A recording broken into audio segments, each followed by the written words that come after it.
Today's topic is on rental properties, and I want to start by just defining what we're going to call a rental property for the rest of this video. There are so many different types of things you can rent out to other people in 2026 that we really have to zero in on what we want to focus on for today's topic. And so for today, what we're going to discuss is going to be if you're renting a home, a townhome, a condo, maybe you're doing short-term rentals, VRBOs, that sort of thing. That's really what we want to zero in on today. And there will be a time to talk about if you're renting land or farmland or space, that kind of stuff in another video. So for income, there's the obvious. There's if somebody's paying you to live somewhere, you have rental income. Also, if you're keeping security deposits when somebody moves out, you have income. If you're charging any type of cleaning or maintenance fee on top of the rental price in those VRBO situations, you have income. And one other thing to keep in mind is that income is reported to the IRS for rentals on the cash basis. What does that mean? That means that in the year that you receive the cash, that's the year you have to report the income to the IRS. So for example, let's say you have somebody that rents a home and in December they pay you January's rent. You have to report that as income in December. So keep that in mind as part of going forward with your rental properties. So those are kind of the main ones that come up when it relates to income. On the expense side, there's the obvious, right? If you have a mortgage on the property, the mortgage interest is deductible, not the principal, but the interest is.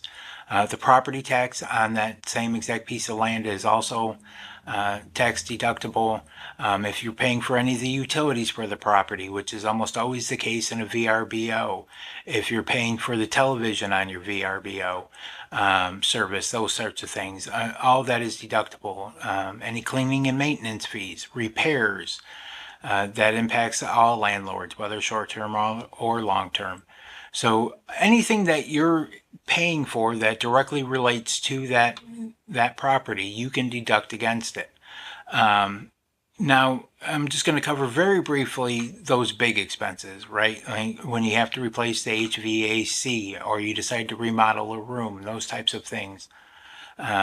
That's more of a depreciation topic, but what the takeaway I want you to have from this video is that you will get to deduct it. Now, how much and over how many years, that depends, right? Like everything within the IRS code, but you will get to deduct it. So keep track of all of those things as well. So that's our income and our expenses. I have a tip here I want to share with everybody. Please, for all my friends that have more than one rental property, keep track of all of your income and expenses by location. It is so much easier for your tax preparer if you have, hey, here's what I made at this property and here are all those expenses for that property. Turning in a box of Lowe's receipts and your insurance bill that says, hey, here's the total for the 6 properties. It's helpful, but it's not nearly helpful enough. It's overwhelming to tax professionals, which in turn means that they end up bugging you more, and then they're also spending more time on your return. So that usually ends up impacting fees for you as well. So you can save some headaches and some money just by taking that little bit of extra time and dividing up what your income and expenses are by property. Going forward, moving into next week, we're going to discuss if you have rental income or rental a net loss. When I say rental income, I mean if you have a positive for all of your rental properties at the end of the year, if you turned a profit on it, or if you lost money on it. What does that mean?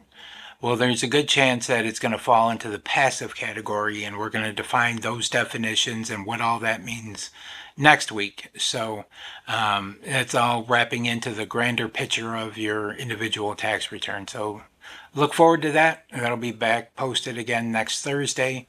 And if you have any questions, feel free to give me a call here at the office. I'm at Advantage Tax and Accounting in Newburgh, Indiana. Our phone number is area code 812-490-9600. Together, we have the advantage.